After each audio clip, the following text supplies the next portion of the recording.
I grew up in the church, at least in my early years. I was saved when I was 6.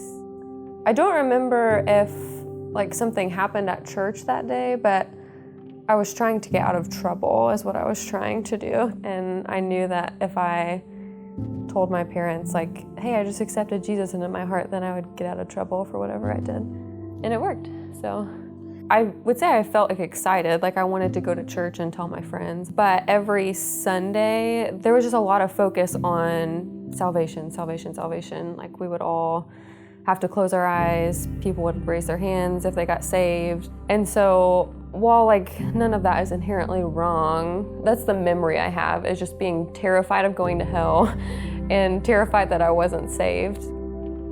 I felt so guilty, and I didn't want to share that with anybody. I didn't want to tell my parents that I was questioning it. I didn't want to tell anybody at the church. I still had this version of me that my parents knew about, people at church knew about, trying to maintain this image of I'm a perfect Christian girl. But I was struggling so much with wanting to be loved and accepted. I wanted to know that somebody could hear all that and not want to push me away.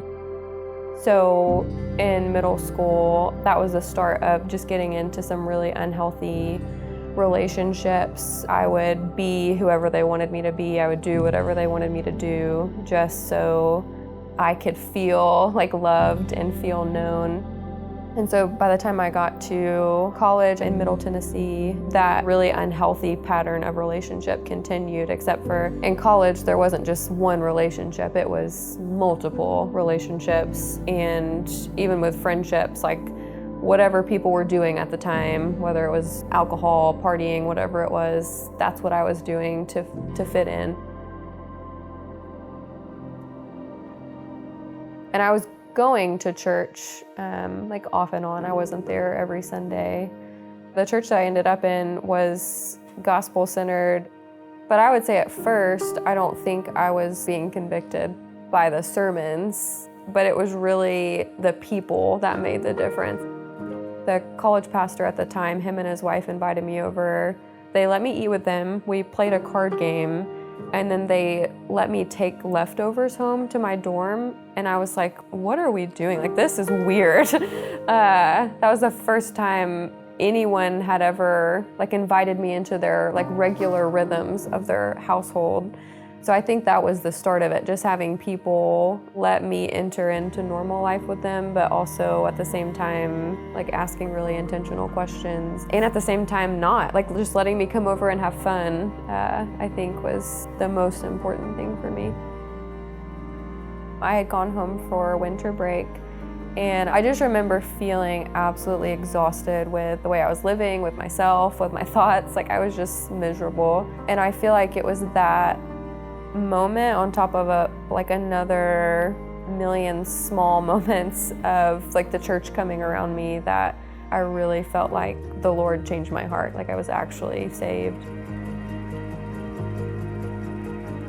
When I got back to college, that's when I started opening up about the things that I had done, the spot that I was in, and so I was able to finally stop hiding where I was. And I feel that's the moment that the Lord was okay, now I can work in you. You had to give up a lot of what you were doing and a lot of what you were hiding before I could see his goodness, that he actually knows everything that I've done and the depths of it, and he still loves me anyway.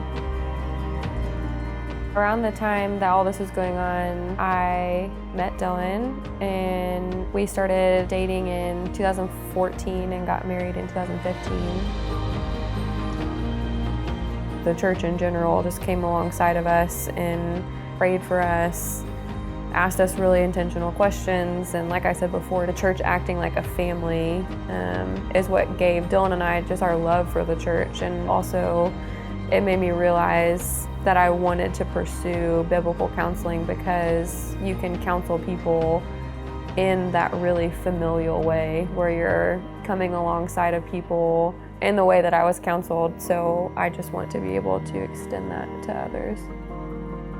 If I could talk to younger Megan, I would say that Christ is a friend of sinners and that he is enough, and that you don't have to do it on your own. You don't have to search the world for things that will make you feel better, things that you think will satisfy, because it's not there, and that Christ will. So run to him right now, whatever you do. Yeah.